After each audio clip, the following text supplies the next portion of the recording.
Boa tarde, boa noite, na verdade, né? Boa tarde para boa noite. Gostaria de dar boas-vindas a vocês, também a quem está nos acompanhando pela internet. Vamos dar início ao nosso segundo seminário Fé e Ciência. Pelo segundo ano consecutivo, nossa mocidade procurou promover esse seminário, onde nós discutiremos a relação da fé e da ciência, e esse ano teremos como palestrante o doutor, professor Marcos Nogueira Eberlin. Gostaria de, junto com a igreja, e também, antes disso, na verdade, gostaria de pedir aos irmãos, quem puder, para vir para o meu lado esquerdo, porque a igreja é grande e a gente gostaria de se concentrar nesse lado esquerdo, e também quem estiver lá atrás, para ir mais para frente, para todo mundo ficar mais junto e não ficar tão disperso.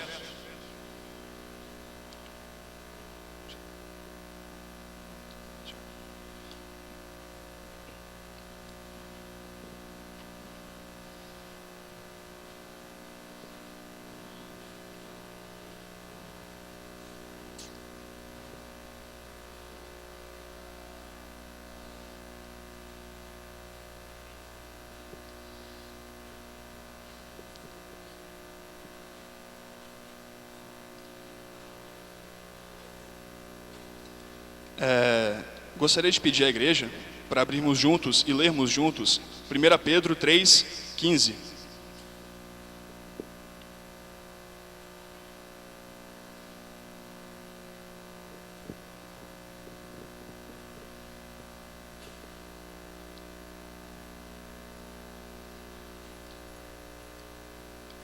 Todos juntos?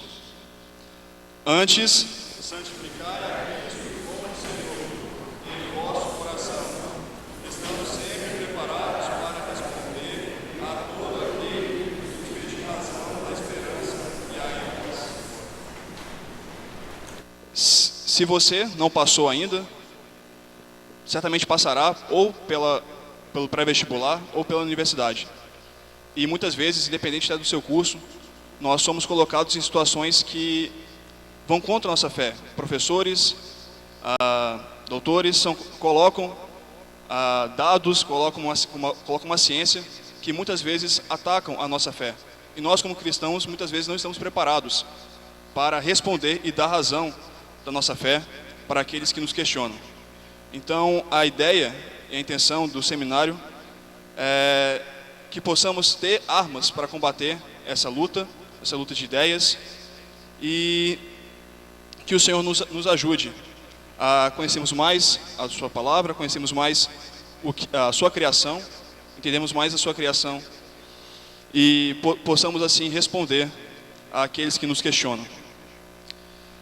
Então, sem mais delongas, gostaria de chamar o professor Marcos. Só fazer uma breve introdução. Dr. Marcos Nogueira Eberlin, ele é professor e pesquisador da Universidade Presbiteriana Mackenzie, coordena o Discovery Mackenzie, Núcleo Mackenzie de Pesquisa e Ciência, Fé e Sociedade, e o MacMass, Laboratório Mackenzie de Espectrometria de Massas. Com cerca de 1000 artigos publicados, é defensor da teoria do design inteligente, bem como autor dos livros Fomos Planejados, a maior descoberta científica de todos os tempos, e Foresight, How the Chemistry of Life Reveals Planning and Purpose. Para essa primeira palestra, gostaria de pedir para o presbítero Ulisses, pode orar pelo nosso palestrante?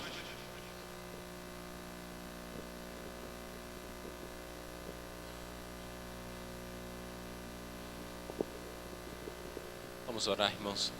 Senhor Deus, nós estamos diante de Ti com a certeza que Tu nos criastes. Mais do que nos criastes, Tu nos chamastes e nos amastes e nos adotastes como os Teus filhos.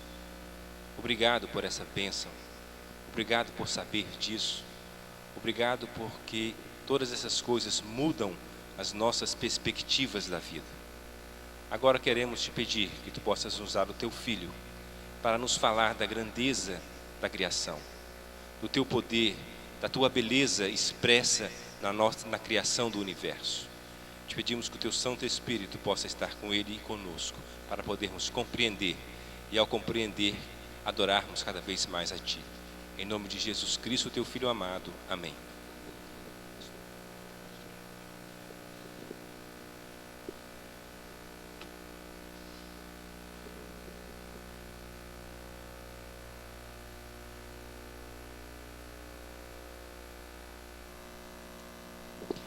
Boa tarde a todos.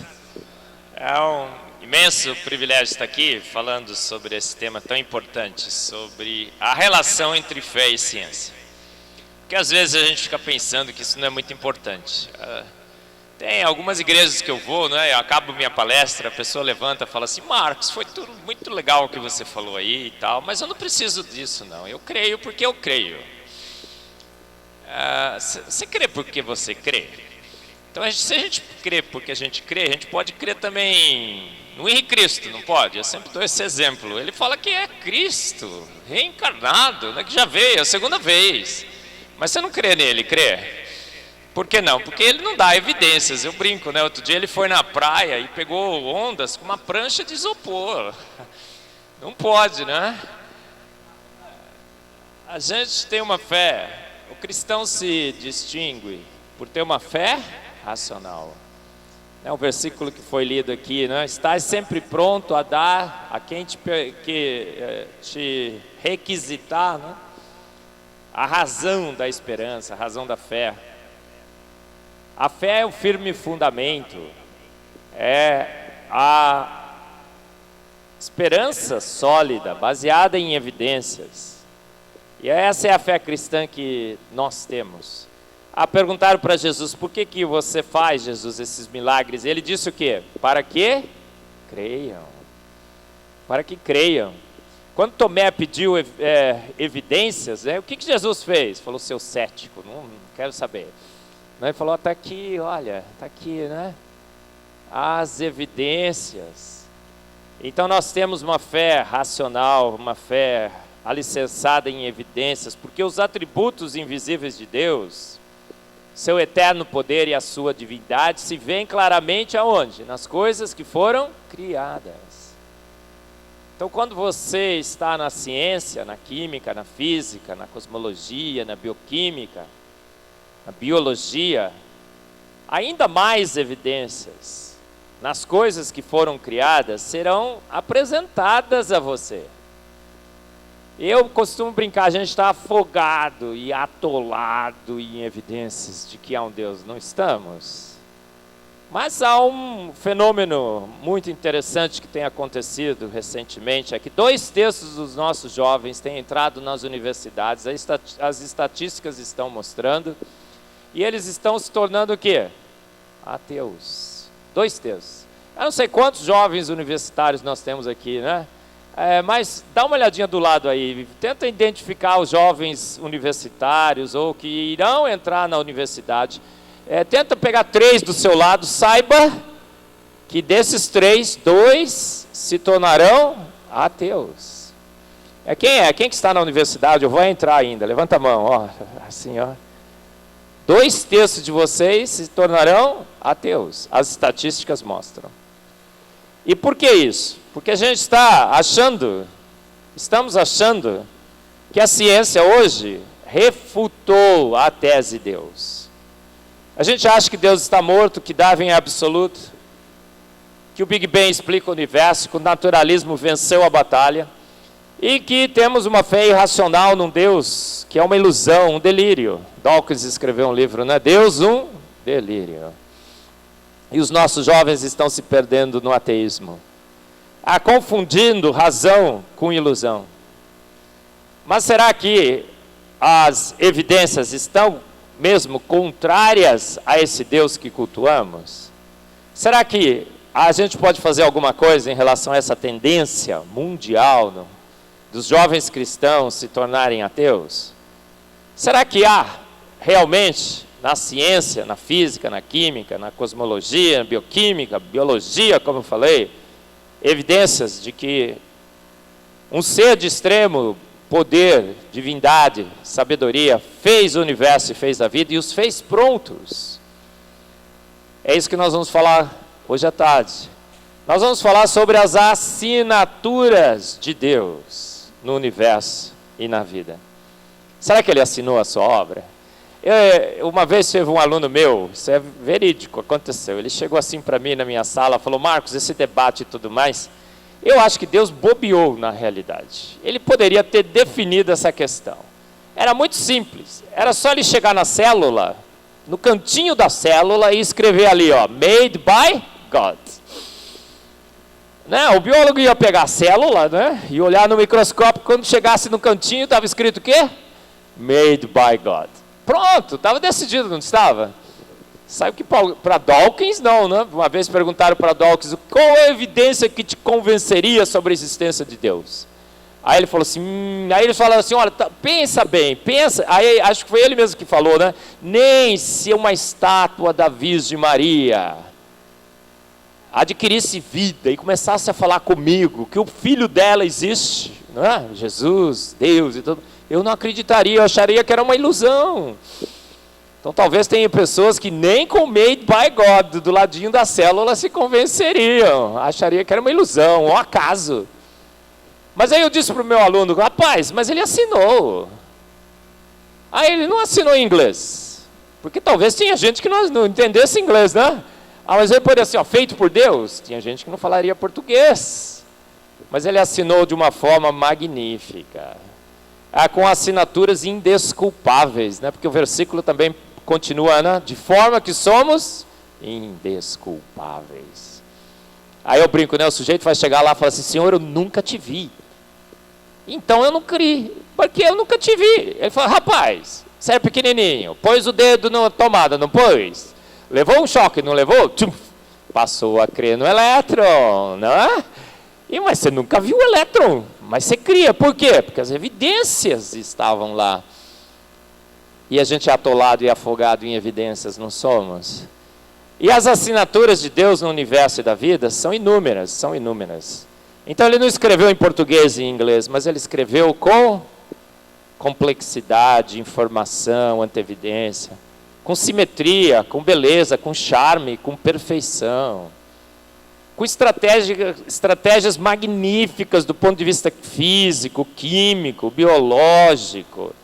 São assinaturas e mais assinaturas e mais assinaturas claríssimas de que uma mente inteligente fez o universo e fez a vida.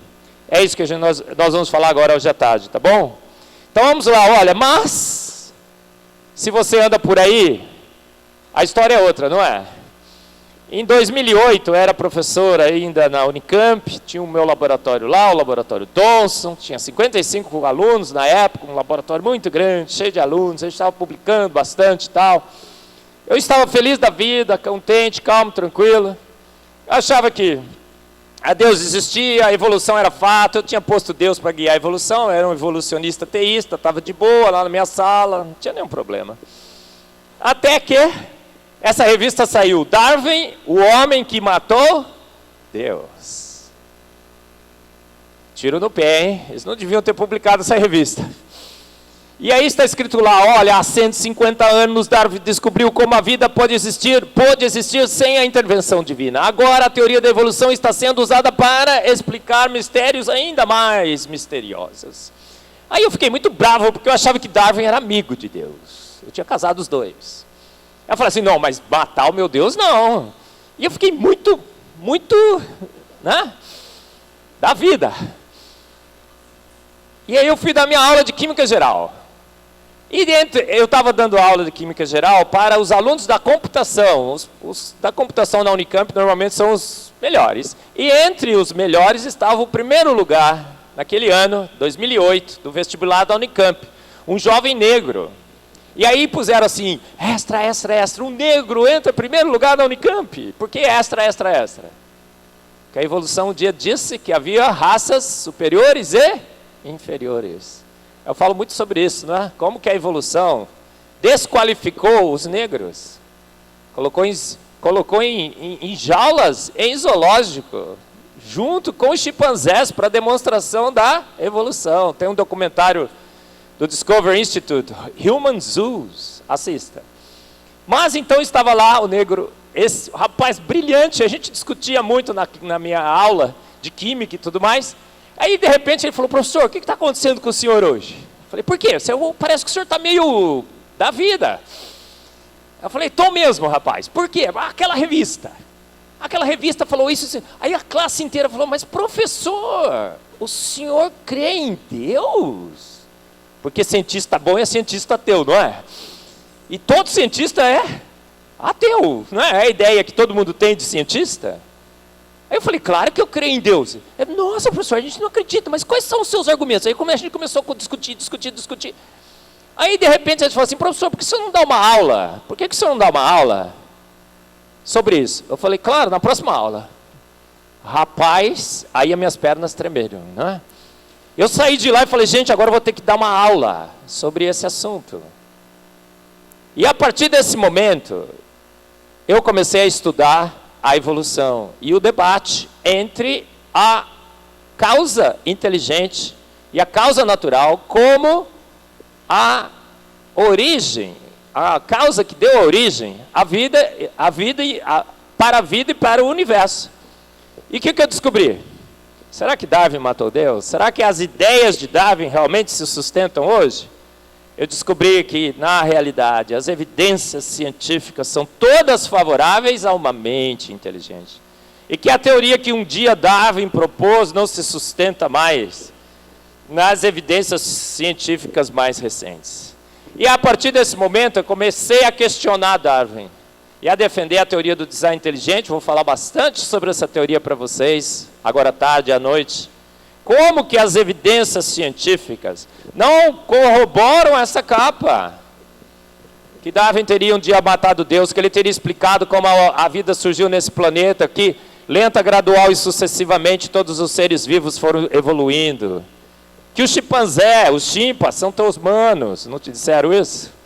Que naquela sopa ácida, escaldante e venenosa, um dia surgiu a primeira vida, e aquela ameba primordial foi evoluindo, lenta, gradual e sucessivamente, até dar em você. Isso não faz mais sentido à luz dos mais recentes conhecimentos e descobertas da física e da química, da bioquímica. Esqueça, então, essa ideia de que um dia, não é? Um ancestral símio comum, alguns acham até que Deus soprou nele o seu espírito, que evoluiu em chimpanzés e humanos, não faz sentido à luz dos mais recentes descobertas científicas. Então a gente fica achando às vezes que a gente é uma ameba evoluída, não é? Eu sempre faço essa brincadeira. O que é que o naturalismo diz então? Que nós somos amebas evoluídas. E olha então, quanta ameba evoluída que tem hoje à tarde aqui, né? Então eu queria que você fizesse o seguinte, cumprimente a ameba evoluída que está do seu lado aí. Fala assim, boa tarde, amebinha, amebão. Bem-vindos ao seminário, segundo seminário, né? Fé e Ciência, da primeira presbiteriana de Vitória. Será que somos amebas evoluídas? Darwin matou Deus? As assinaturas de Deus se revelam cada dia mais na ciência. E cada vez fica mais difícil você sustentar a ideia de que processos acéfalos, despropositados, naturais, teriam formado o universo e a vida.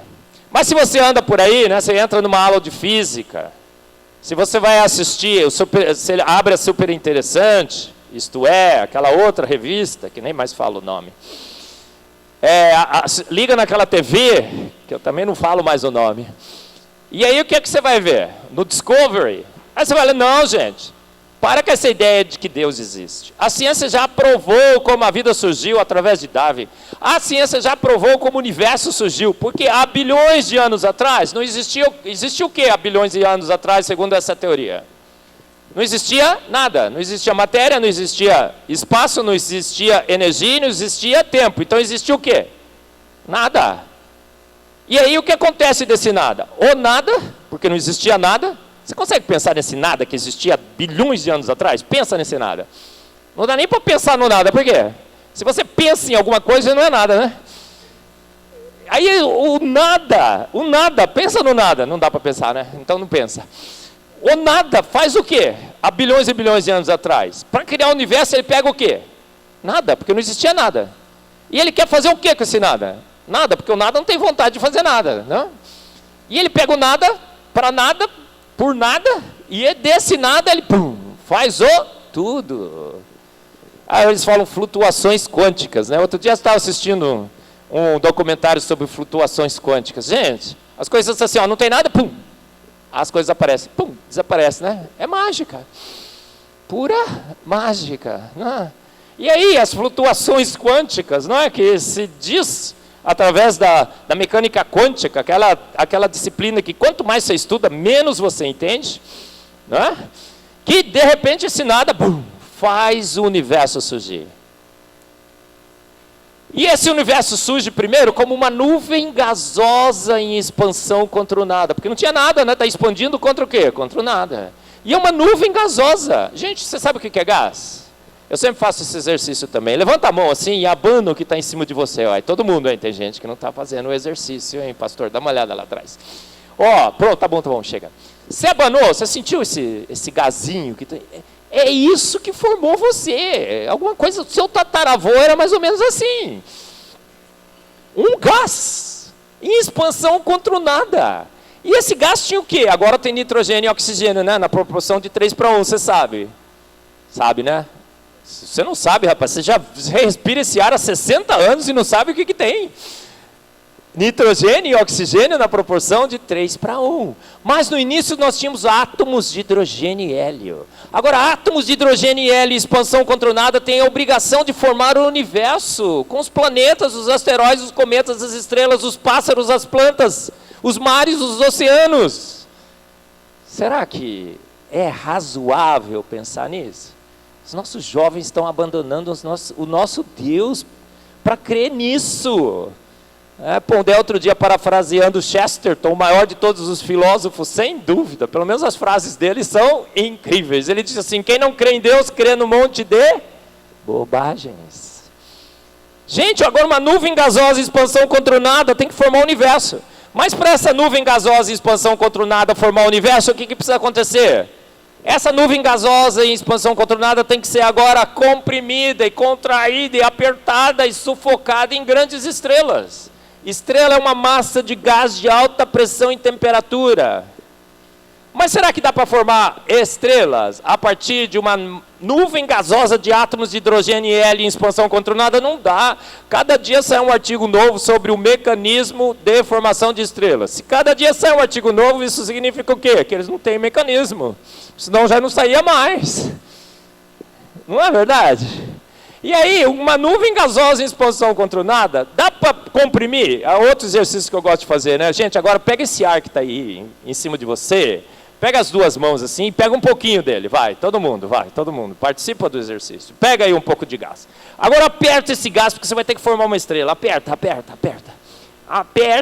Está escapando, hein? Aperta de todos os lados. Apertou. Quem formou uma estrelinha? Levanta a mão. Se alguém levantar é mentiroso, hein? Gente, não dá para formar estrelinha. Por quê? Porque gás escapa. E escapa facinho de vez em quando, não escapa?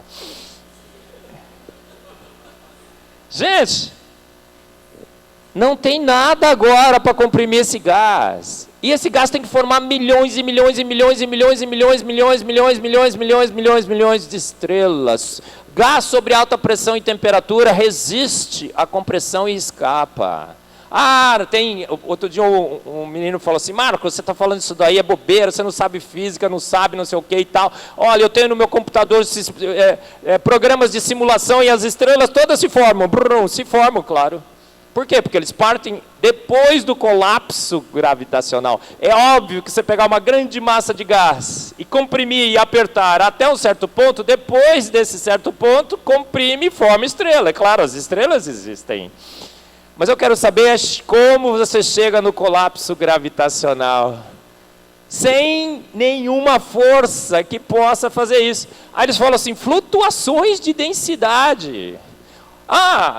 Ondas de choque de fenômenos próximos comprimiram o gás. Aí você vai olhar que fenômenos próximos seriam esses: explosões de supernova.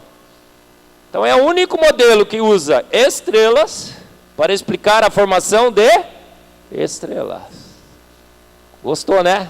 Gente, é isso que os nossos jovens estão trocando. O nosso Deus por essa história.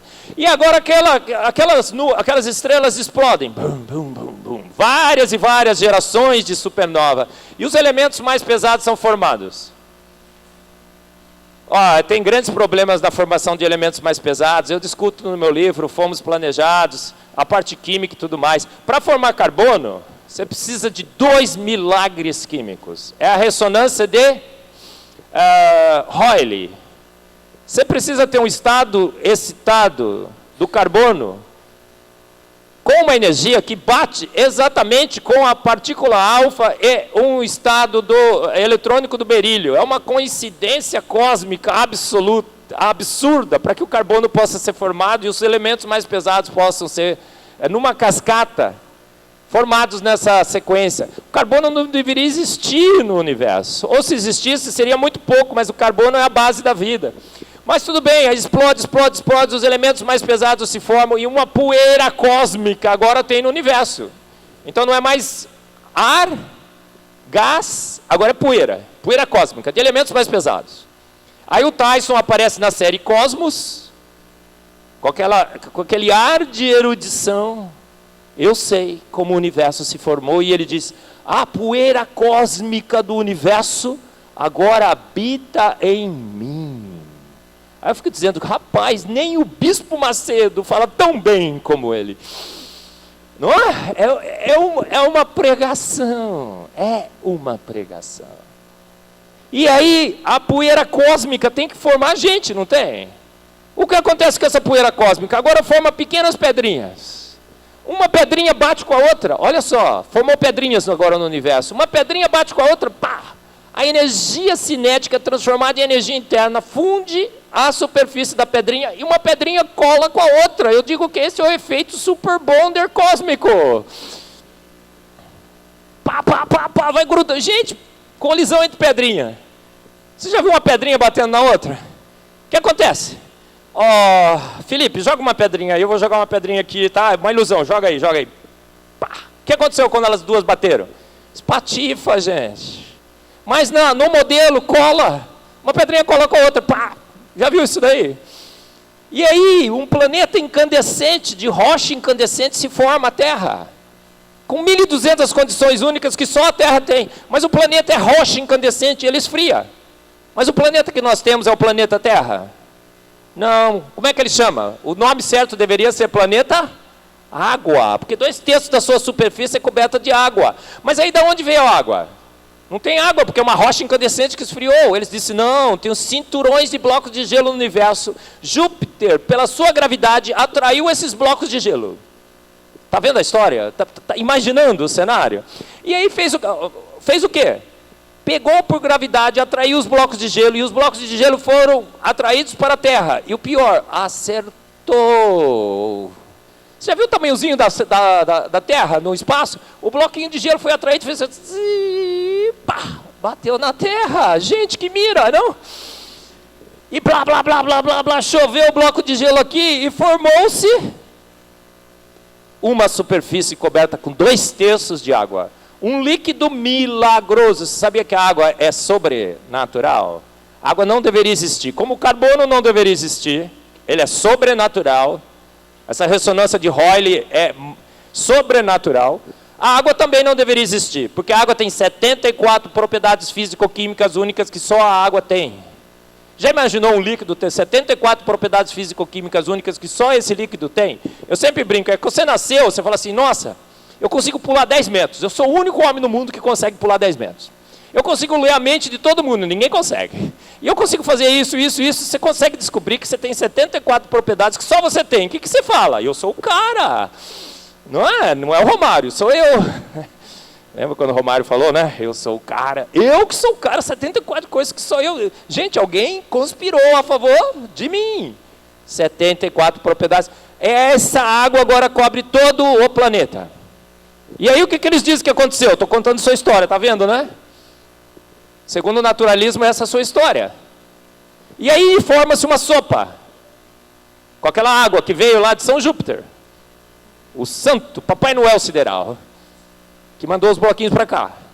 E aí naquela sopa ácida escaldante venenosa, porque é ácida escaldante e venenosa, dizem que alguns aminoácidos se formam. E reações químicas proibidas pela química, porque o ΔG é positivo. Tem um monte de reações interferentes, tem aminas, tem ácidos, não daria. Eu digo que naquela sopa, o único produto que poderia ser formado é o que os químicos orgânicos sintéticos normalmente fazem no seu laboratório. Porque as reações normalmente não dão certo. Você fica 2, 3 anos para dar certo. Como é que chama o composto? É porcariato de qualquer coisila, conhece? Mas naquela sopa ácida, escaldante, venenosa, nasce quem? A sua tataravó, a ameba primordial, que lenta, gradual e sucessivamente vai evoluindo, passa pelos chimpa, que são teus manos, até chegar em você, uma ameba evoluída, que você cumprimentou a ameba aí do lado. Gente, quem gostou da sua história aí, levanta a mão. Ninguém gostou?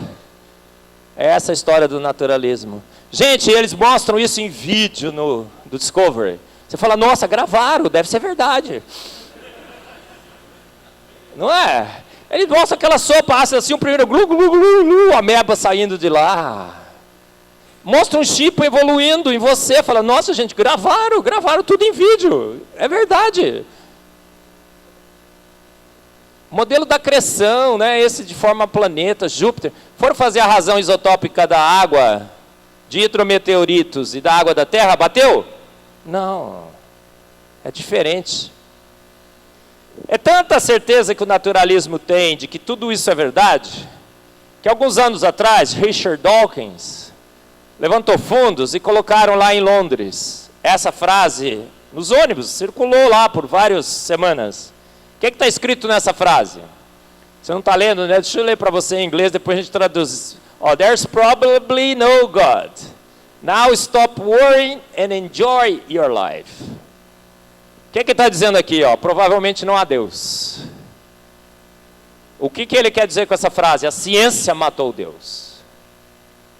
Os conhecimentos recentes da ciência, da física, da química, da biologia, todos apontam para a inexistência de Deus, que a gente estava iludido.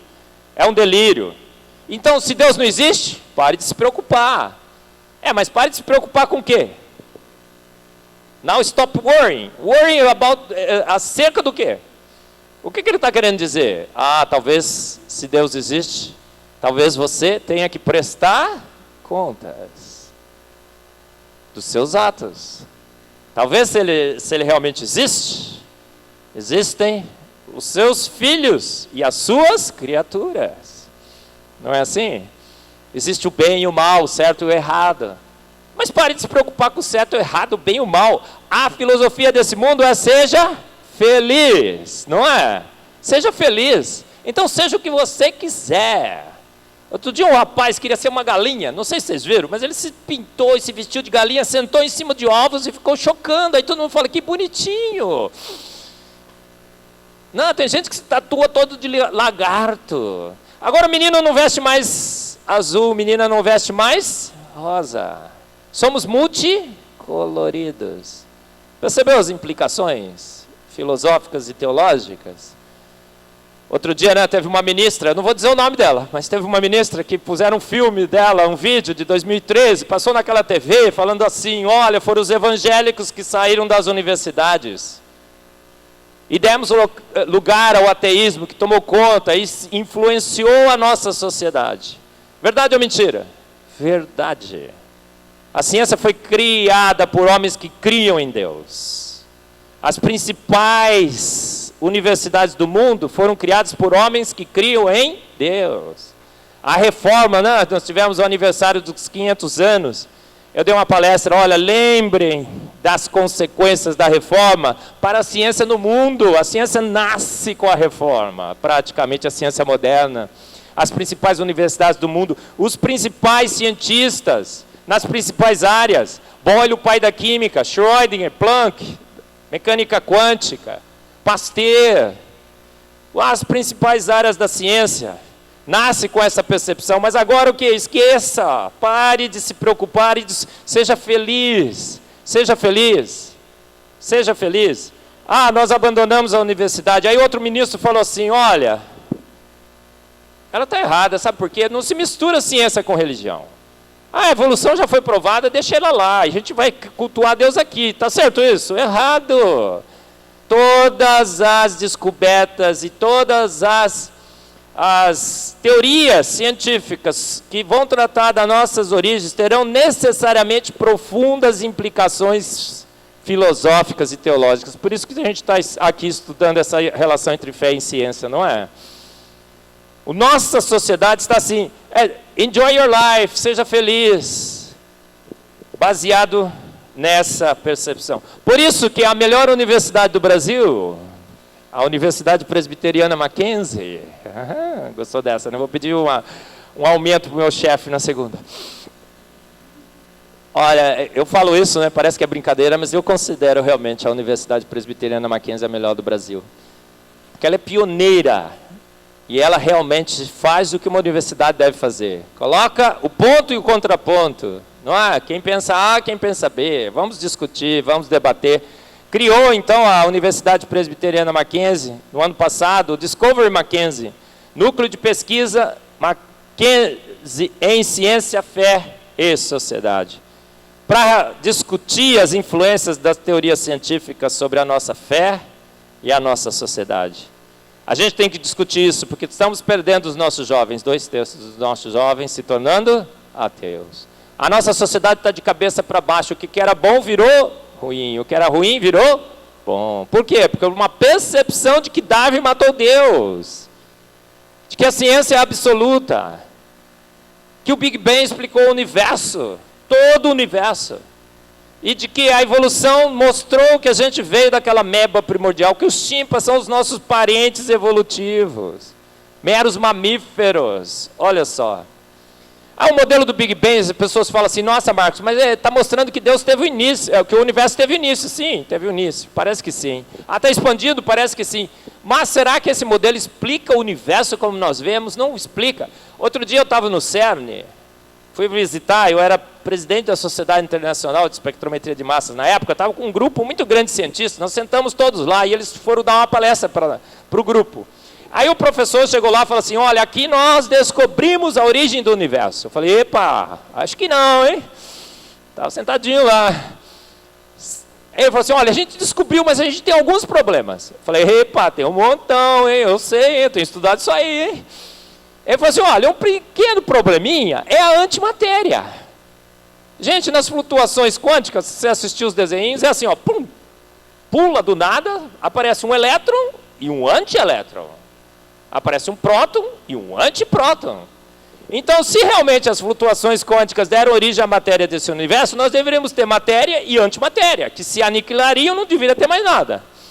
Aí eles falaram assim, não, é um problema de assimetria, porque de tanta matéria e antimatéria, sobrou um pouquinho de matéria. Gente, pode sobrar? Não pode. Porque são leis matemáticas que dizem assim, ó, 1 e 1. 1 mais 1 é 2, não é 2,1, né? Nem 1,9. Não pode ter excesso. Mas teve excesso? Não dá, o modelo não explica. Aí ele disse o seguinte, olha, a gente está resolvendo esse problema da simetria aí. É fé no impossível. É fé contra a matemática, né, Felipe? Matemática diz que 1 mais 1 é 2. 2 quanto? 2,0001? Não, 2 com a exatidão infinita. Não dá para sobrar excesso. Aí ele falou assim, ó, tem outro probleminha, a gente só viu 4% da matéria, 96% da matéria do universo a gente está para descobrir ainda.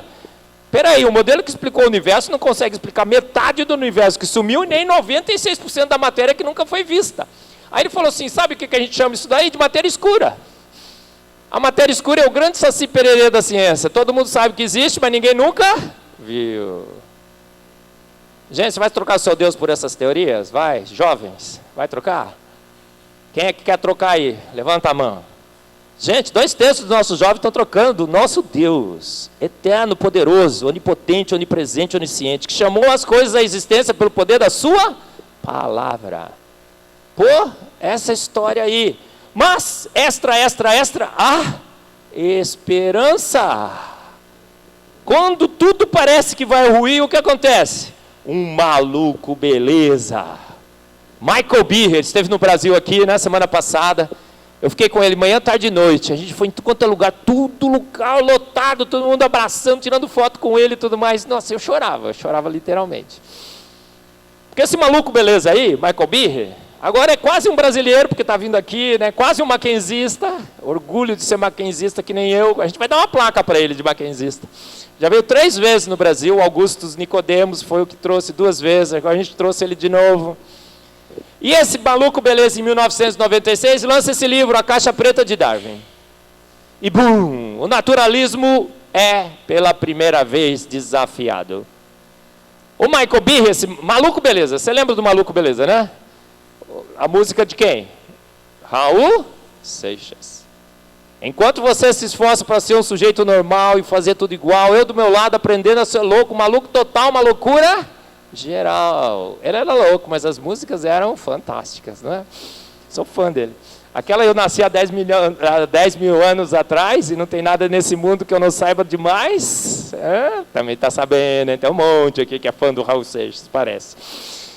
Das músicas, não dele, né?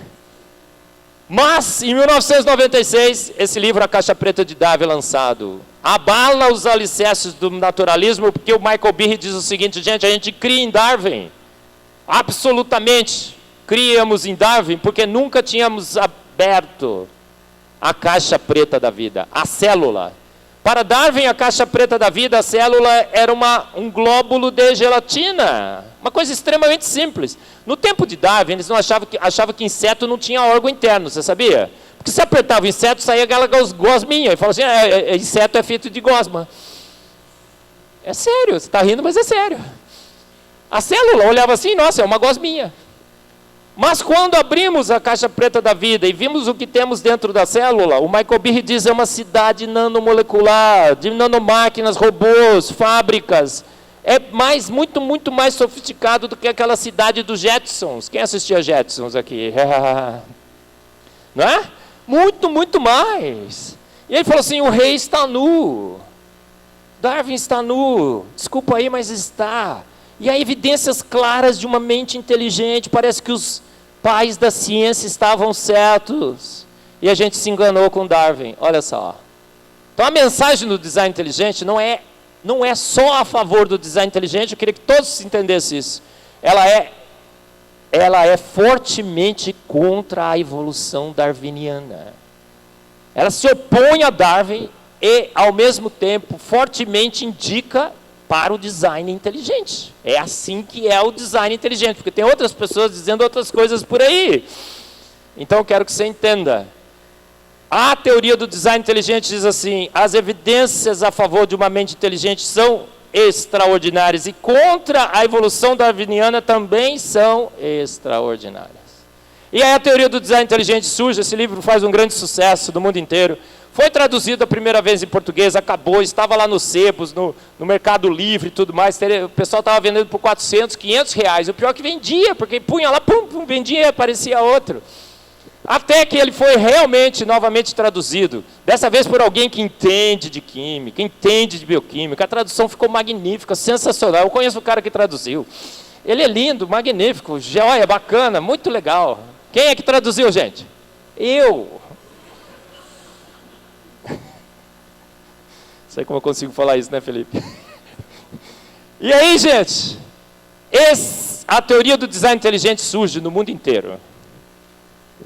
O naturalismo é abalado, grupos se formam pelo mundo todo, sociedades. Nós temos a Sociedade Brasileira do Design Inteligente com mais de 3 mil membros.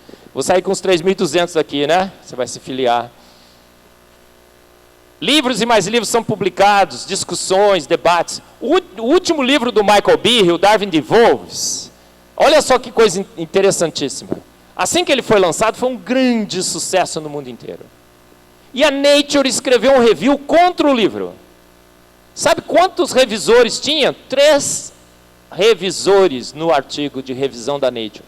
Pela primeira vez na história da Nature, um livro é revisado por 3 revisores, porque todas as revisões da Nature só tem um. Por que pegaram 3?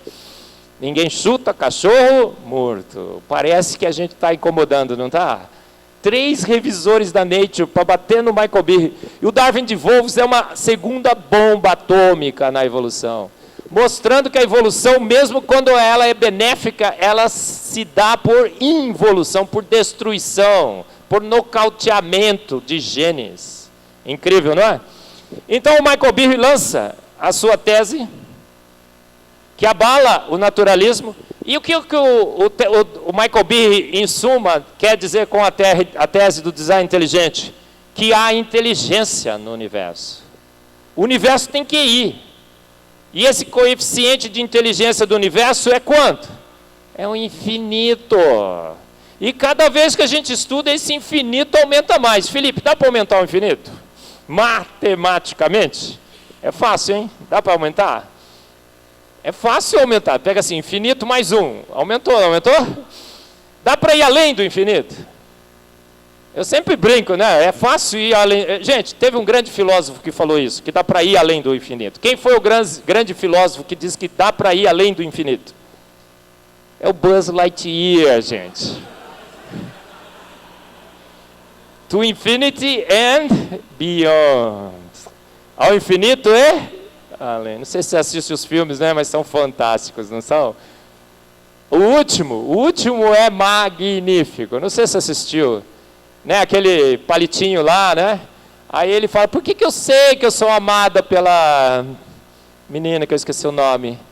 Aí ele vem e fala assim, porque ela colocou a sua marca no seu pé. Deus colocou a sua marca no nosso coração, não foi? Parece que é teologia pura aquele desenho, assista. Fantástico. Mas será que há evidências? Há assinaturas, há provas, há argumentação científica que a gente pode fazer a favor do design inteligente e contra um processo natural não guiado, lento, gradual e sucessivo?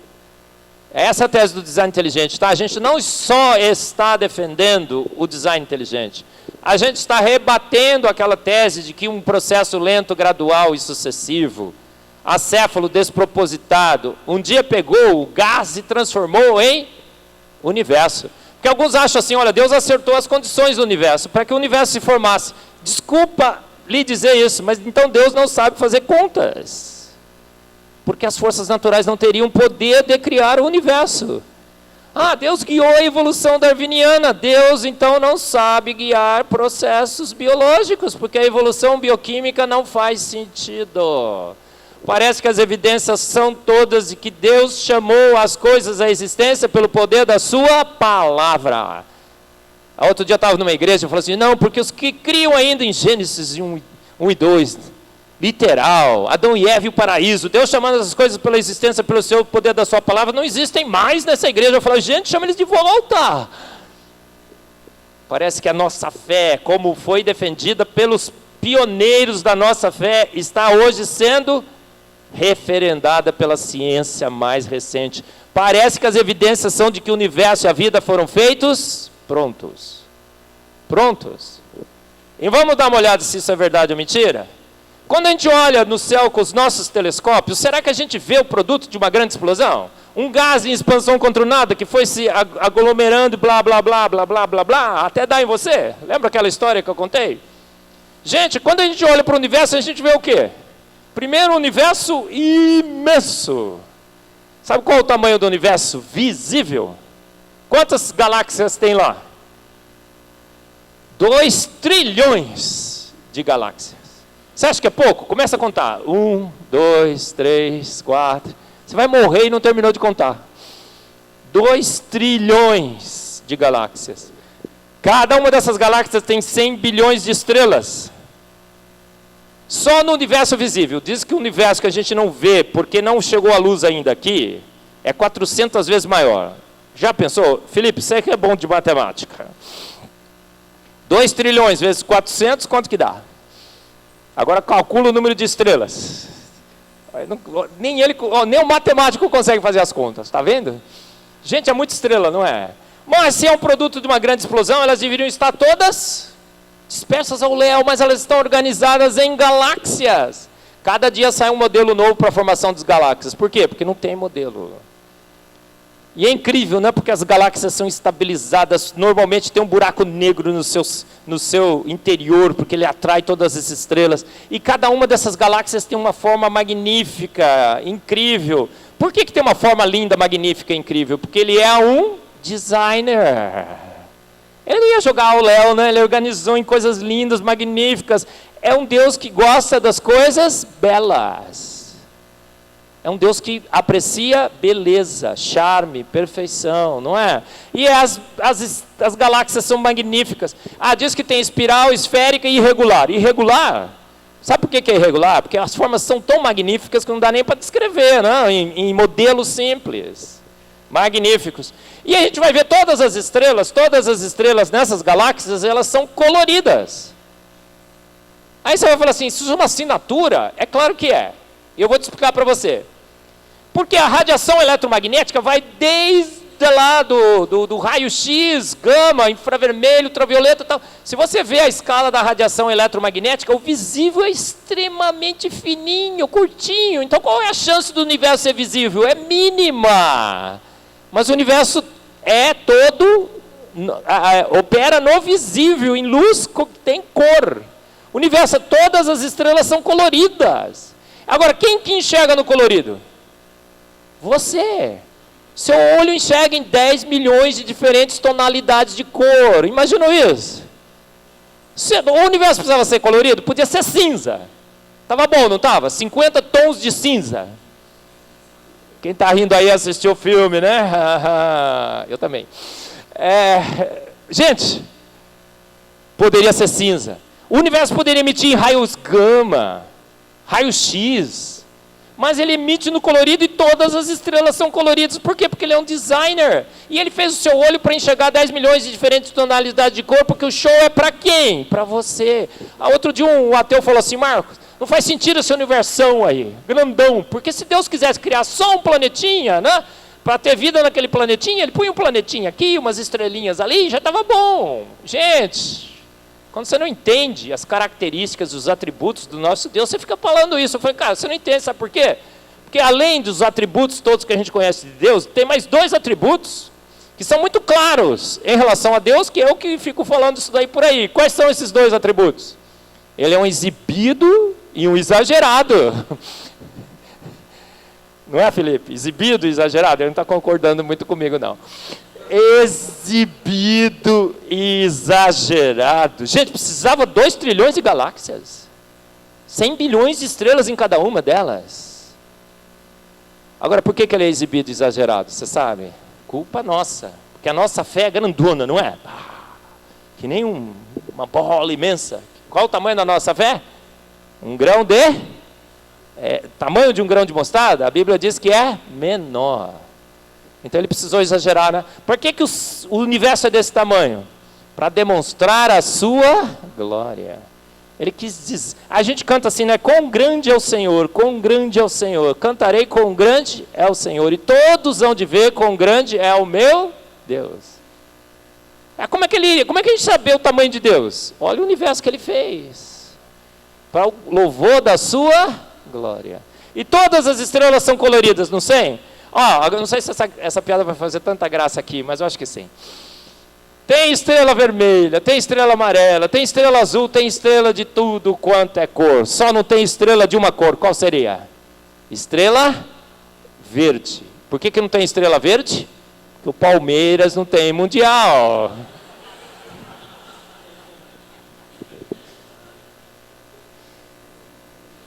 E quem enxerga tudo isso, gente? Seu olhinho lá, olha, 10 milhões de diferentes tonalidades de cor. Não é incrível isso? Olha, nem corintiano eu sou, tá? Eu sou do time que mais foi roubado pelo Corinthians. Quem seria? Ponte Preta, mais amada do Brasil. Cristão deveria torcer pela Ponte Preta, porque ali você exerce o seu amor ágape, sem recompensas. 7 vezes vice-campeão. Já pensou um negócio desse? Ela chega no final do campeonato, a gente já sabe que vai ser vice. É incrível. Aqui é meio Vasco, né?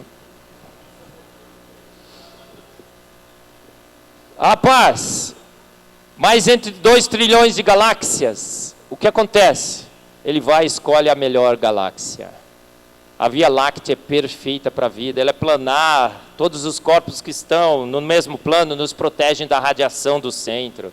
A gente está perto de um braço? Está, mas afastado o suficiente para que a atividade cósmica desse braço não nos atinja. Nós estamos presos num lock gravitacional, a gente nunca vai se aventurar por regiões perigosas.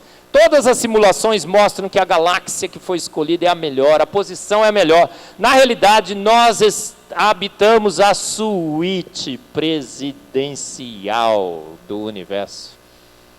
Sempre quando eu chego no hotel assim, eu chego brincando. Outro dia eu estava no meio do sertão da Bahia, falei assim, cara, escolheu um quarto bom para mim aí, com vista para o mar.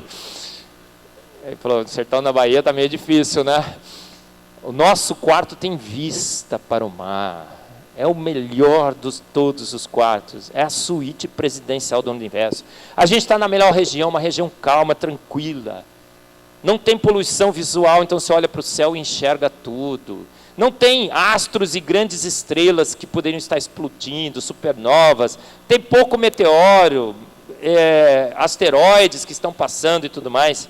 Mais de 1.200 condições únicas que só o planeta Terra tem, que sustentam a vida nesse planeta. Já pensou num negócio desse? Se 78 propriedades físico-químicas únicas para a água já seria um milagre, imagina para o planeta Terra 1.200. Gente, quando eu falo que a água é milagrosa, não é para colocar do lado da TV, tá? Ela já é milagrosa, não precisa de nada a mais, né? Pode tomar, ela é um milagre. Vai tomar muita vicia, né? Tem gente que é viciado em água hoje, né?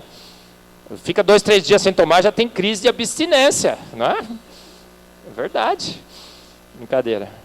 Gente, 1.200 condições únicas que só a Terra tem, não é incrível? A gente está do lado da estrela certa. O Sol. Poderia pôr do lado de uma estrela? Bonitinha, bacaninha, mas que fosse instável. Daqui a uns anos, bum, explodia e acabava com a gente. Foram fazer uma simulação de quantos anos que o Sol se manterá estável. Sabe quanto tempo deu? 5 bilhões de anos. E é muito interessante, porque eu fui olhar os comentários, tinha um lá que falou assim, 5 bilhões de anos? O que vai acontecer com o Sol? Aí o cara respondeu, vai explodir. Nossa, se explodir vai destruir a Terra, não vai? Ele falou, vai destruir a Terra. Aí ele escreveu assim, nossa, vai destruir a Terra? Então agora estou preocupado. 5 bilhões de anos e o sujeito estava preocupado. Gente, Jesus está demorando para voltar, não está? Eu também acho, mas 5 bilhões de anos, Senhor, misericórdia. Gente, e aí? O Sol é magnífico, mas ele emite radiação ultravioleta. O Sol emite infravermelho, ultravioleta e visível. O visível é para deixar o planeta colorido. O infravermelho para esquentar. E o ultravioleta? Para quê? Você põe a sua criancinha para tomar sol para a vitamina D. Tem gente que vai muito dentro do escritório, o médico fala, toma vitamina D. Não é assim? Agora, o ultravioleta do sol é todinho bom? Não é. Tem o ultravioleta C, que é do mal, tem o ultravioleta B, que é bom, mas é em excesso, mas tem o ultravioleta A, que é bom. O que acontece, então? Ele poderia ter trocado a estrela, né? Fala, vou pegar uma estrela que emite só ultravioleta do bem. Mas ele é exibido e exagerado. Ele não gosta de soluções triviais, não é verdade? Falou, agora eu vou demonstrar a minha glória e o meu poder. Ele gosta de fazer isso, não gosta? Ele gosta, eu brinco, né? Ele gosta de dar o seu show. Seu show. Por que ele gosta de dar o seu show? Para que você seja indesculpável. Para quando você chegar lá e falar assim, eu entrei na universidade, troquei meu Deus por Darwin. Aí ele falou assim, cara, mas e o meu show? Você não viu, não é? Você é indesculpável, porque ele gosta de dar o seu show. E aí o que ele fez? Ele coloca uma atmosfera no planeta Terra. Do que é formada a nossa atmosfera? Nitrogênio e oxigênio na proporção de 3:1. Para que serve o oxigênio? Energia. Gente, tivesse mais oxigênio, o que aconteceria? Eu não sei se tem alguma sogra aqui. Tem alguma sogra aqui? Desculpa aí, hein? Vou falar de vocês. O que aconteceria se tivesse muito oxigênio? Muito oxigênio. No dia do aniversário da sua sogra, você ia comprar um bolinho para ela, não ia? Aí ia pôr uma velinha. E fala, sogrinha querida, acenda a vela. Quando ela acenderia a vela, pá, explodia. Oxidante demais. Deus pensando nas sogras, colocou nitrogênio para diluir. Agora, se tivesse pouco oxigênio, o que aconteceria com a sogra? Morreria asfixiada. Então, Deus pensando nas sogras, calibrou direitinho a concentração de oxigênio. Mas para que serve nitrogênio? Você fala que acha que o nitrogênio não serve para nada. Verdade. Mais uma das assinaturas indesculpáveis de que um grande Deus planejou todas as coisas. Porque o nitrogênio serve para quê? Para suas proteínas. Suas proteínas são nitrogenadas, aminoácidos. Agora, tem nitrogênio e oxigênio na nossa atmosfera, eles não reagem, certo? Porque se reagisse, pum, dá uma grande explosão, acabava. mas precisa reagir nitrogênio com oxigênio para formar nitrito, nitrato, para ser absorvido no solo para os micro-organismos, para formar amônia e eventualmente formar você. Como que a reação de nitrogênio e oxigênio ocorre na nossa atmosfera? Pelos raios. Aí você fica pensando que raio é só para o raio que o parta, né? Para destruir os inimigos. Ou para cair na cabeça do menino que a mãe fala, filho, está chovendo, não joga bola. Ele fica jogando, queima, não é? Desobediente. Gente, o raio, ele atomiza o nitrogênio que reage com oxigênio. Quando precisa, na extensão que precisa, na quantidade que precisa, nitrogênio reage com oxigênio por causa dos raios. O raio faz parte do ciclo do nitrogênio, do ciclo do oxigênio, do ciclo do carbono, que mantém a nossa atmosfera ali. Mas é só isso que a atmosfera faz? Não. Olha só, está vendo ali, ó? A atmosfera agora, que foi adicionada ao nosso planeta, ele foi lá e fez assim, ó, com uma latinha de spray. Não está acreditando, olha lá, o Felipe, que ele usou uma latinha de spray. Não deve ter usado? Com certeza. Brincadeira. E a atmosfera que foi colocada? Olha, gente, o que é que essa atmosfera faz? Agora eu vou mostrar para vocês. Esqueci meu apontador, mas tudo bem. Tem aí, o Felipe, um apontador? Que agora eu vou precisar de um apontador. Isso. Ainda bem que o Felipe pensa em tudo. Gente, está vendo ali? O Sol emite ultravioleta de diferentes comprimentos de onda. O ultravioleta E, que é de alta energia, é bloqueado pelo nitrogênio. Incrível, não é? O ultravioleta C, quando ele bate no oxigênio molecular, no OO, o que ele faz? Absorve o ultravioleta C. O oxigênio funciona como uma barreira, um filtro para o ultravioleta C, que também é prejudicial à alta energia. Quando ele bate no O2, o que ele faz? Ele forma O. Agora esse O reage com o O e forma o quê? O. Entendeu a reação química? Assim fica mais fácil, né? O O reage com o e forma o quê? O. O que é O? Ozônio. Agora o ozônio que se forma filtra o ultravioleta B, só deixa passar 5%. Exatamente o que a gente precisa. Mas quando ele absorve o ultravioleta B, o que acontece com o O? Forma O mais O. Aí fica um o sistema circular. Dá até para escutar o barulhinho de vez em quando. É brincadeira. Tem gente que estava acreditando nisso. Gente, do ponto de vista químico, esse é um processo magnífico. O cara sabia química como ninguém. O que ele faz? Ele usa o mal, que é o ultravioleta C, para produzir o bem, o oxigênio, para filtrar o excesso. E o ultravioleta A? É todinho transparente. A nossa atmosfera é milagrosa, sobrenatural. Faz um monte de coisa. Né? Energia, proteínas, filtra ultravioleta. Mas é só isso? Pior que não. O Sol é magnífico. A maior estrela possível. Por que precisou ficar perto de uma estrela? Eu não falei sobre isso. Qual é a temperatura média do universo? 2,7 Kelvin. Sabe o que é isso? Pensa, dormir em cima de um bloco de gelo. Para o universo, um bloco de gelo é uma fornalha de quente. 2,7 Kelvin é muito, mas muito mais gelado do que um bloco de gelo. Então nós precisamos, foi necessário ficar perto de uma fonte de energia. Se o planeta estivesse mais próximo do Sol, o que aconteceria? A gente torrava. Se estivesse mais afastado, congelava.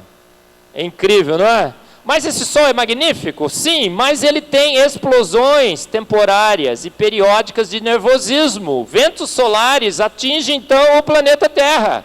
Nas explosões solares, está vendo o vento solar ali, ó? Se esse vento solar chegasse aqui, a vida estaria aniquilada. Ele podia trocar o Sol, não poderia? Mas ele é exibido e exagerado.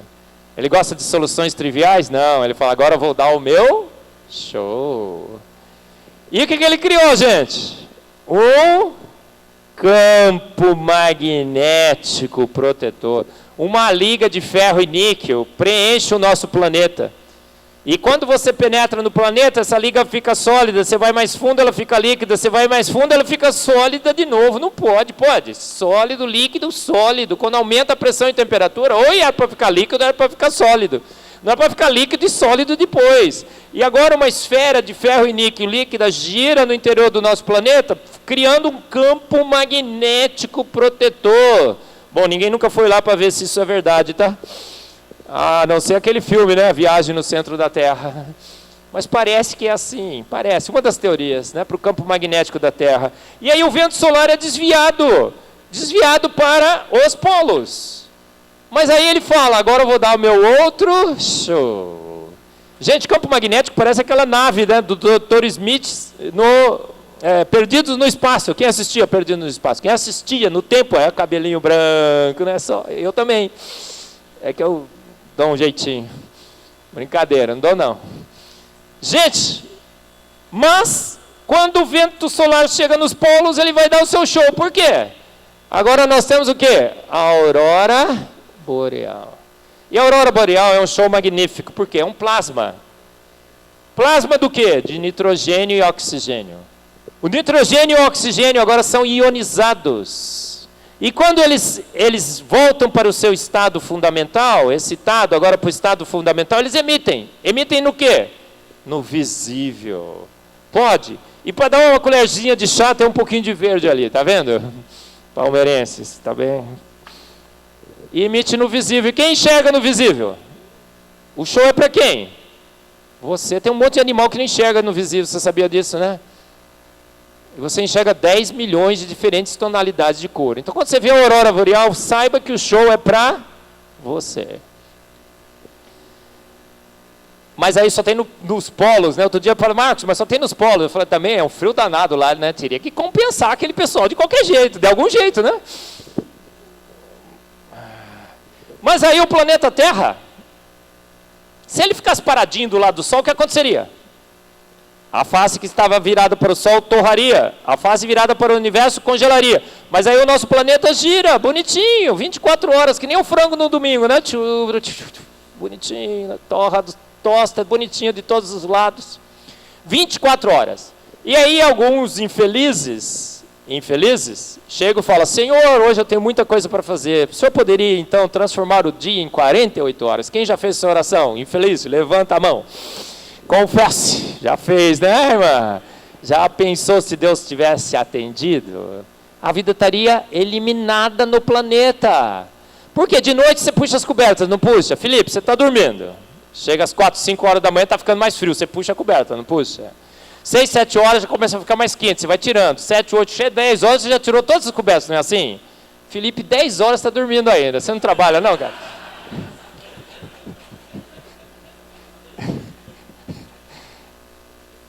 Gente, esquenta-esfria, né? Uma fonte de calor,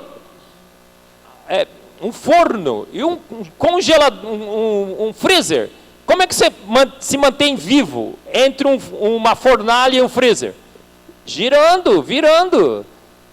Né? Se você estiver nessa situação, né? Uma fogueira de um lado e um congelador do outro, como é que você vai ficar sobrevivendo? Fique girando. E acerte o giro, né? Para que a temperatura média fique em 19 graus Celsius no planeta todo, na superfície. Você já viajou de avião? A temperatura externa de menos 55 graus Celsius. Já pensou? Mas é na superfície, onde a gente está, a temperatura está certinha para que a água seja líquida, gasosa e vapor. Não é tudo certinho. E aí a Lua está lá do lado, não está? Aí dizem que um grande ácido bateu assim, pá, arrancou um pedacinho, formou a Lua. Certinha, no diâmetro certo, na distancinha certa, na massinha certa, para causar a rotaçãozinha certa, o ângulozinho certo de inclinação, e você acreditou, trocou o seu Deus por essa história, né, garoto? Não é? 2/3 dos nossos jovens estão trocando nosso Deus por essa história, pode? Pode. E aí a Lua inclina a Terra em 23 graus, e a Terra faz assim, ó. Então nós temos o quê? Primavera, verão, outono e inverno. É esférica, bonitinha, não, é elíptica. Primavera, verão, outono e inverno, tudo calculado, calibrado. Se não fosse essa inclinação, nós teríamos talvez vida só no Equador. mas todo o planeta pode ser habitável. E a Lua faz tudo isso, movimenta as marés. Porque a água estagnada, Felipe, você é matemático, mas sabe outras coisas também. Água estagnada é o quê? Água estagnada é dengue. A loirinha sabe lá. Grita, é só para ele também, tá? Ele que está com os problemas. Como é que é seu nome mesmo? A Larissa. Olha para ela da próxima vez. Larissa, água estagnada é dengue. Aí outro dia eu falei isso, né? Os ateus entraram lá e falaram assim: nossa, o professor Marcos falou que se não tivesse a Lua, os oceanos estariam repletos de mosquitos Aedes aegypti. Gente, o pessoal não entende nenhuma piada, né? Uma analogia, né? Mas água parada não tem vida, né? Não tem vida, estagnada. Mas a Lua faz um monte de coisa. E o pior, que ele pega a Lua, faz tudo isso com a Lua e depois ele fala: vou dar agora o meu show. E aí ele cria uma Lua que está 400 vezes mais próxima da Terra do que o Sol, mas é 400 vezes menor que o Sol. E aí quando a Lua entra na frente do Sol, nós temos uma eclipse solar quase perfeita. Perfeita, é 100%. Já pensou nisso? A Lua vai e encobre o Sol em 100%. Nós temos eclipses solares perfeitas. Qual é a chance de uma luazinha, numa grande colisão cósmica, arrancar uma massa de rocha incandescente, formar a Lua certinha, que incline certinho, que cria as marés e que vai lá na frente do Sol e encobre o Sol 100%? E a gente abandona nosso Deus por isso, não é? E agora o show é itinerante, não é? Recentemente teve nos Estados Unidos, teve em outros lugares. Nos Estados Unidos tem um amigo meu que mora lá, eu falei: como é que foi? Rapaz, tinha gente que chegava na rua, ficava de joelho e falava assim: quão grande é o meu Deus. Porque qual é a serventia? Serve para quê eclipse solar perfeita? Me diga. Para fazer sombra? Não. Para demonstrar a sua glória. A glória do nosso grande Deus. E as pessoas vão nas ruas e falam: uau, que show, que show. E aí ele cria uma atmosfera gasosa num planeta e gás escapa facinho, não escapa? Mas o gás não escapa do planeta Terra, gente. Como é que não escapa? Porque a gravidade do nosso planeta é certinha, ele prende o gás. Se a gravidade fosse maior, o gás ficava líquido, aí não tinha atmosfera, acabava com tudo. Mas a gravidade foi calibrada certinha para que o gás não escape e fique gás. Gente, se a gravidade fosse menor, o que aconteceria? Você acordava um dia todo contente, falava: agora eu vou comprar pãozinho na padaria, dava um pulinho, pum, pá, chegava na padaria. Seria legal, não seria? Mas aí um dia você acordava mais contente ainda, dava um pulão, você falava assim: nossa, olha a Vitória. A ponte, como é que chama a outra cidade ali? Vila Velha. Nossa, estou no espaço sideral. E agora estou fora do campo magnético, lá vem o ventinho solar. Psh. Gente, se o ventinho solar bater em você, o que você tem que fazer? Aquela oração clássica: Senhor, receba-me na sua glória. Mas se a gravidade fosse maior, você acordava e fazia o quê? Queria ir no banheiro, você ia ter que se arrastando. Incrível, né? A gravidade é certinha, você pode dar pulos de alegria, né? Pulinho só, ele segurou você aí, né? Incrível. E aí, asteroides eventualmente chegam aqui, o que fazem? Como é que a gente se livra de asteroides? Na suíte presidencial do universo. Os grandes planetas, Júpiter, Mercúrio e tudo mais, atraem por gravidade. Mas alguns escapam e chegam aqui. O que acontece? Eles queimam na nossa atmosfera por atrito, fricção.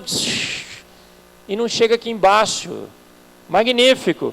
E os pássaros voam. Avião também. Cheguei aqui voando. Aí ele cria água. Um líquido sobrenatural. 78 propriedades físico-químicas que só esse líquido tem. E aí, nas inúmeras propriedades físico-químicas que esse líquido tem, que são sobrenaturais, tem uma que fala que a água nunca teve aula de física. Porque se a água tivesse aula de física, ela aprendia que sólido é mais denso do que o seu líquido, porque é sólido. Mas a água não é mais densa, ela flutua. O gelo flutua. E a gente fica perguntando, por que Deus criou o gelo que flutua? Porque o cara do Titanic, ele sabia que ia falar que ninguém afundaria o barco dele.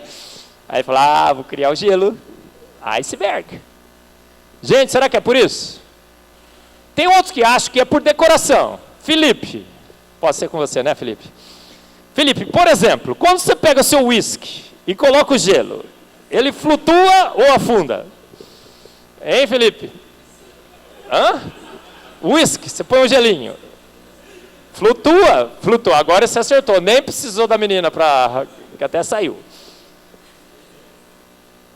Gente, fica achando que é para decorar o whisky, né? Que nem o Felipe.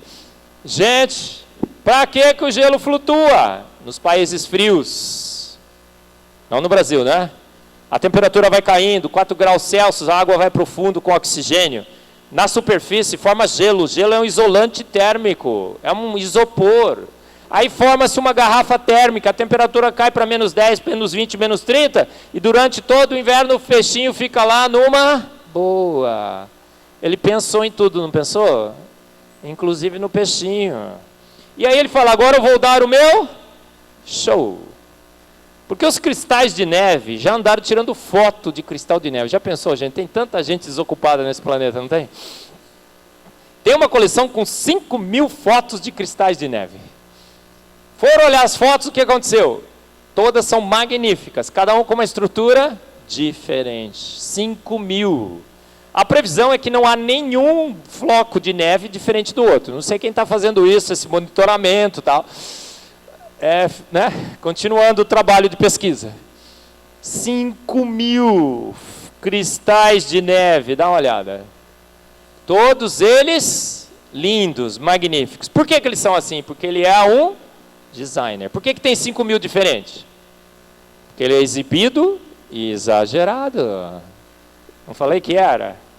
E a gente vai olhar nas nossas células. A gente olhou só o universo até agora, né? Assinaturas de Deus no universo e na vida. Quando a gente olha nas nossas células, o que a gente vê? Um espetáculo de nanomáquinas e nanomotores.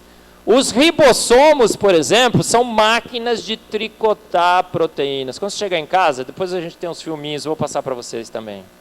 São 2 mãozinhas de tricotar proteínas. Ficam fazendo assim, ó. Esse barulhinho que faz, ó. Tem gente que não está acreditando, Felipe. Gente, há milhões e milhões de máquinas agora estão tricotando proteínas dentro de você. São 2 mãozinhas que tricotam. Fazem... E esse barulhinho faz mesmo. Se você chegar... Ó, fica parado. Ninguém faz barulho nenhum agora. Bem paradinho. Está escutando, irmão, o barulhinho? Não está escutando? Não está. Sabe por quê? Falta de fé. A fé é insuficiente, mas faz. Gente, ribossomos tricotam proteínas. Olha aqui a informação. Tem um RNA, um pendrive. As proteínas. Quem veio primeiro, o ovo ou a galinha? Quando foram observar os ribossomos que fazem proteínas, sabe do que eles perceberam? Que os ribossomos são feitos? De proteínas e RNA. Então, o reagente forma um produto. E esse produto constitui o reagente. Então, do ponto de vista químico, quem veio primeiro? O ovo ou a galinha, gente? Quem veio primeiro, o ovo ou a galinha? Essa pergunta é preconceituosa e te induz a um erro, né? Porque eu falo assim, ó, quem veio primeiro, o ovo ou a galinha? Quando eu falo quem veio primeiro, eu já estou assumindo que um veio antes do outro. Qual é a pergunta certa? Quem veio primeiro, o ovo ou a galinha? Ou será que os dois vieram juntos, a galinha com o ovo dentro? Né? Quem então acha que a galinha veio primeiro? O ovo veio primeiro. E quem acha que a galinha veio com... Como eu acho que a galinha veio com o ovo dentro? A galinha veio com o ovo dentro, gente. Passou uns minutinhos e botou. É assim a vida. Olha só em relação aos ribossomos. Dá uma olhada aqui.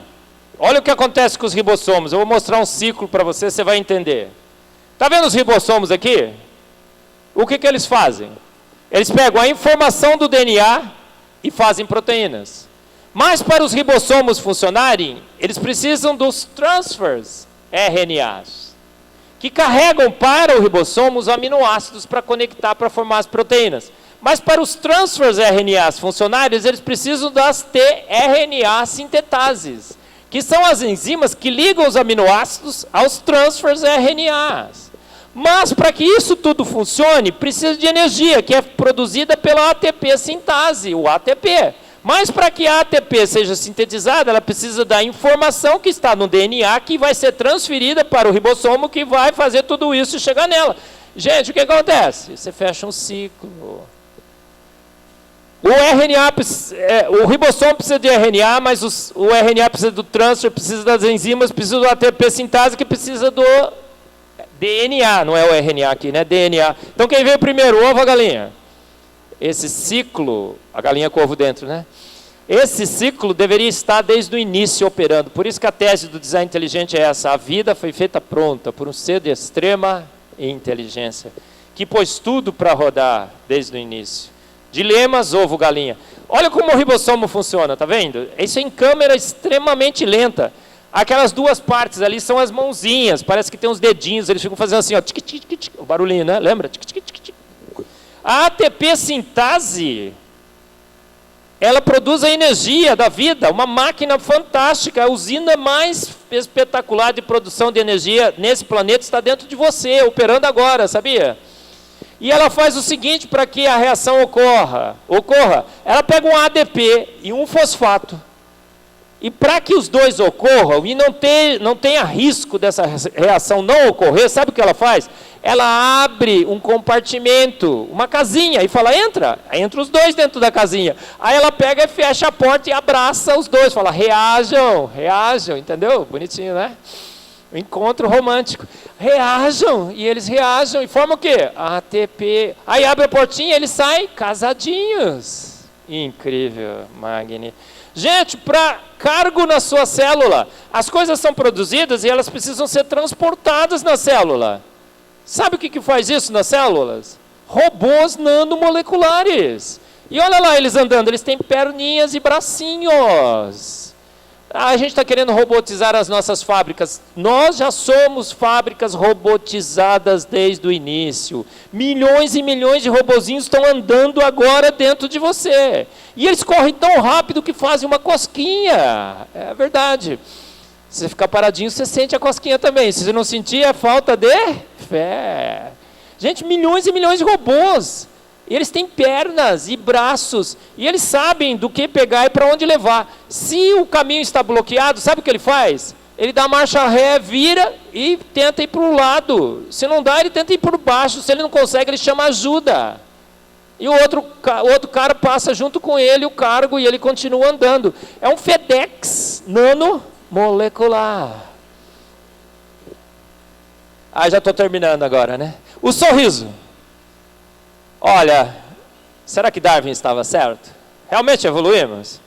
Olha, tem um monte de características da vida que não faz o menor sentido do ponto de vista evolutivo. Por exemplo, você sorri, não sorri? Dá um sorriso bem bonito. Olha cada sorriso lindo. Né? Tem uns feios também. Nossa, aquele ali, meu Deus. Gente, sorrir serve para quê do ponto de vista evolutivo? Se um bicho vier te comer e você faz assim, o que acontece? Ele fala, ele responde com o sorriso e... Gente, mas você usa 26 músculos da sua face para sorrir. Você é o único bicho nesse planeta que sorri, sabia? Sério que nós somos meros mamíferos e tudo mais. Você é um ser especial, criado à imagem e semelhança de um grande Deus. O salmista fala, um pouco abaixo de Deus me fizeste. O sorriso 26, para que você sorri? Para que você sorri do ponto de vista evolutivo? Agora tem outras explicações, não tem? Você canta magnificamente bem, fala e o raciocínio. Gente, quem foi a primeira mãe que ensinou o seu primeiro filho a falar? Se ela não teve uma mãe que lhe ensinou a falar, você tem que aprender a falar entre 3 a 5 anos, senão você nunca mais fala. Crianças foram encontradas já na fase adolescente ou adultas, não era mais criança, né? Seres humanos. Que nunca tiveram contato com outro ser humano, não falavam e nunca mais aprenderam a falar. Você tem que aprender a falar em 3 a 5 anos. E que primeira língua essa primeira mãe ensinou a sua primeira filha a falar? Será que foi uma língua simples? Não, alguma coisa mais complexa do que o hebraico e o grego. Porque agora a nossa língua está ficando simplificada, né? A gente falava voz, mecê, você, cê, e agora você põe no WhatsApp, cê vai, o cezinho, né? Cê vai. É incrível, né? E com quem que a gente aprende a falar? Com a nossa mãe. Mãe. Por isso que existem mulheres falantes, sabia? As mulheres não sabem muito bem porque elas falam tanto, mas qual é a função? Ensinar as crianças a falar. Já pensou se você tivesse aprendido a falar com seu pai? Que desastre! O que você falaria? Sim, não, claro, vou, não, mais tarde. Não me enche a paciência. O canto e o raciocínio. Ariano Suassuna, o Michael Behe brasileiro, um dia pegou um empreendedor e falou assim, olha que coisa magnífica. Aperta, abre, solta, fecha, que legal. Nem em 500 milhões de anos o chimpanzé faria um negócio desse. Por isso que nem se a mãe do Papa vier me falar que Darwin estava certo, eu não acredito. Já viram isso aí, o Ariano Suassuna?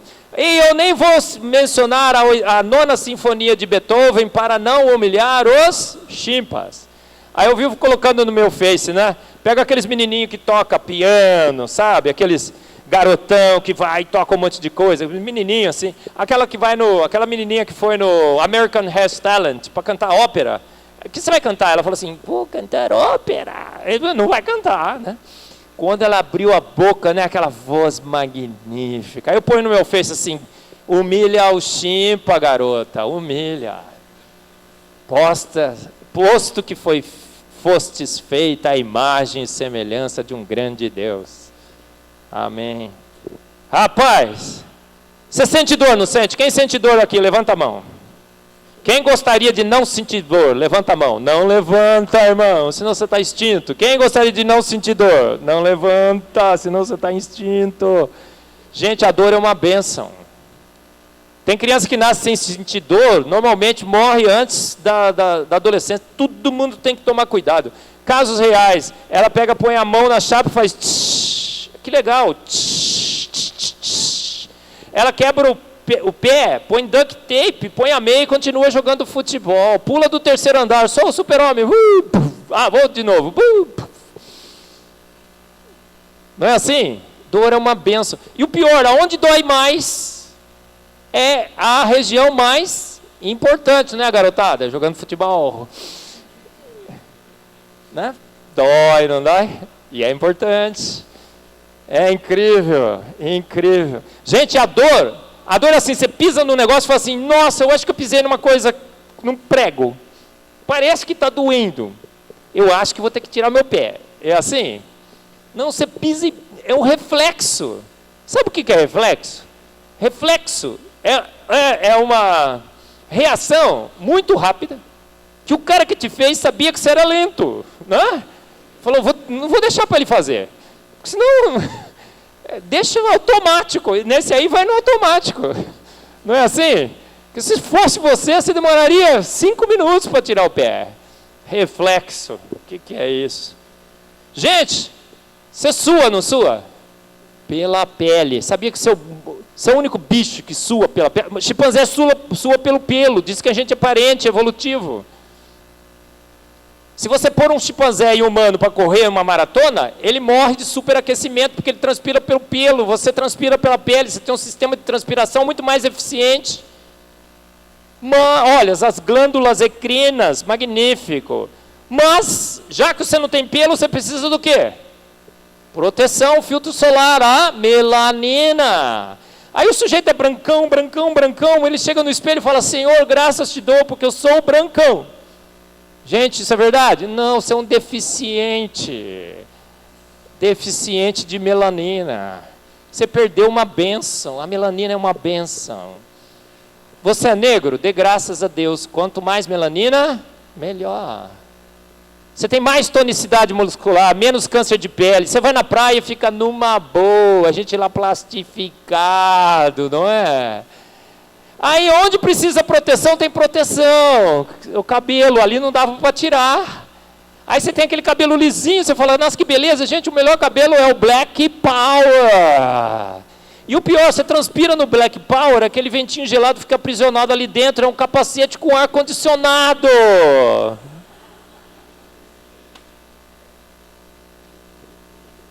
A gente, às vezes, olha, como é que a evolução nos fez sermos seres preconceituosos. O cavalo mais lindo que tem, o animal mais lindo desse planeta, normalmente fazem votação, é o cavalo negro. Negro. Gente, ele é um exibido e um exagerado, não é? Dá uma olhada nisso aqui, parece... Cara, ele gosta de cores, não gosta? Mas quando ele mexe um monte de cores, quando você põe um monte de cor para sair, as mulheres, põe um monte de cor assim, você fala assim, nossa, que brega, vou de preto básico, não é assim? Tira tudo. Mas ele mistura um monte de cor e fica magnífico. Ó, porque ele é um exibido e um exagerado, mas ele é um designer. Olha isso aqui, vai para Marquês do Sapucaí, não vai? Olha, isso é uma lagarta. Esse é um pato, é o pato mandarim. Mimetismo e camuflagem. Está vendo essa borboleta? Ela tem uma figura de uma serpente nas suas asas. Quando ele vai fazer bonito, ele faz bonito. Mas quando ele vai fazer feio, ele é imbatível, não é? Olha que coisa horrorosa. Ele é tão feio que é bonito, não é? Eu acho esse peixe lindo. Olha os dentes do... Cara, olha o olho esbugalhado. Que coisa linda. Eu já falei, né? O cavalo negro. Olha isso aqui, cara. Tem uma lanterninha. Pode. Para atrair as presas. E ele... Não é? No meu livro, Fomos Planejados, eu pus esse pássaro. Eu chamo do ID Bird. É o pássaro do design inteligente. Porque ele diz, nas iniciais escritas nas suas costas, qual seria a sua causa.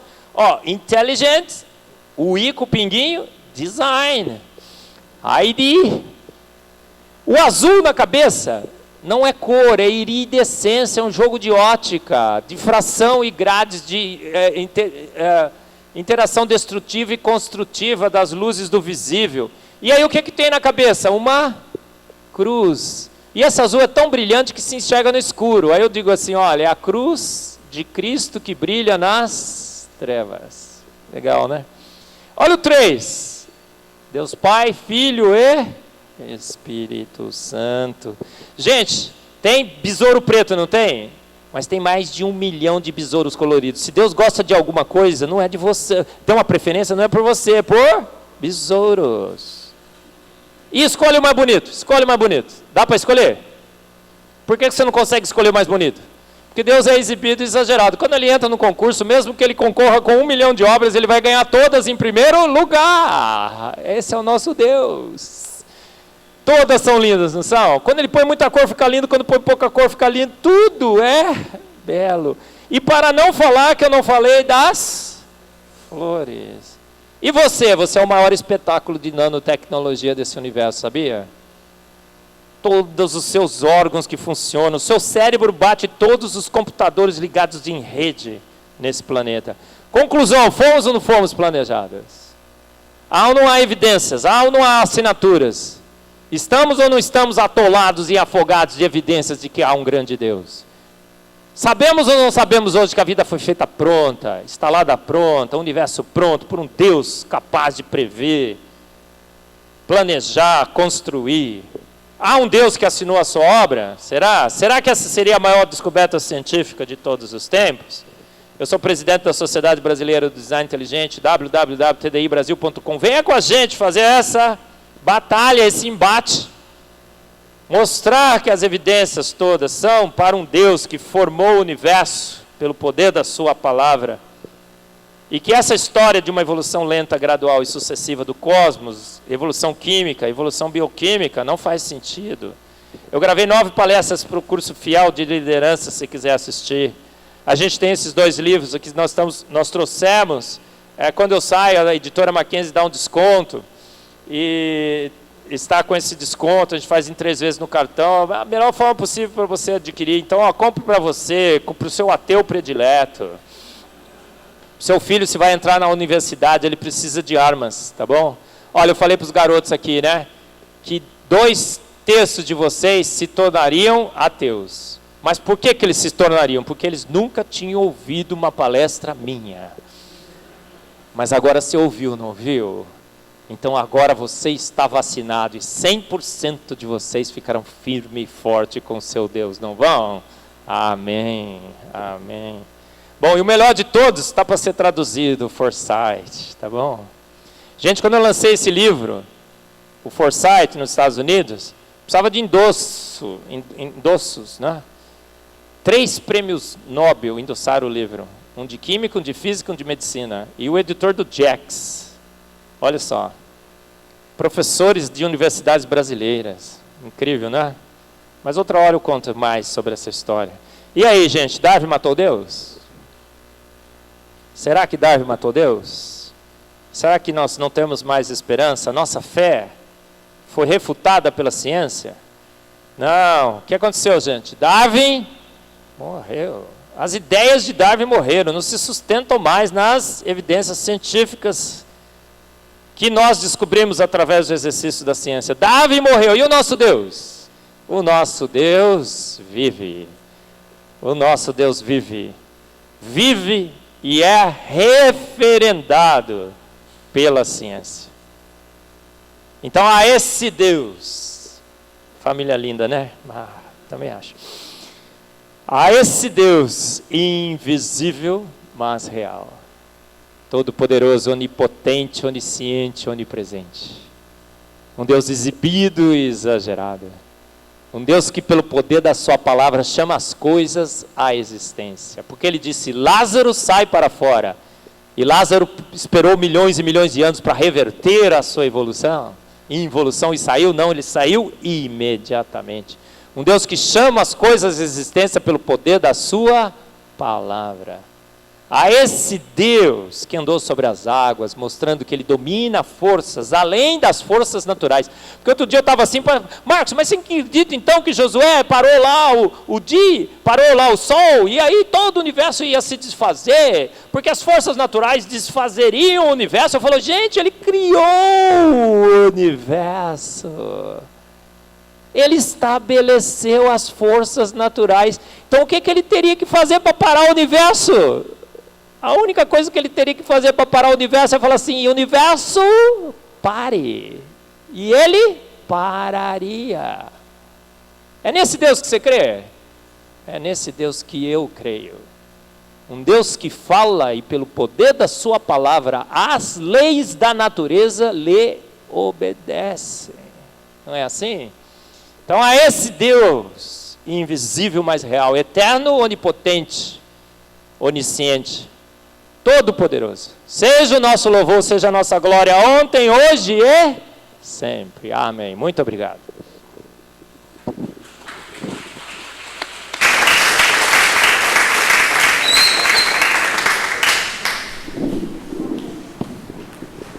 Gente, nós primeiramente agradecer ao professor Ebony por essa palestra.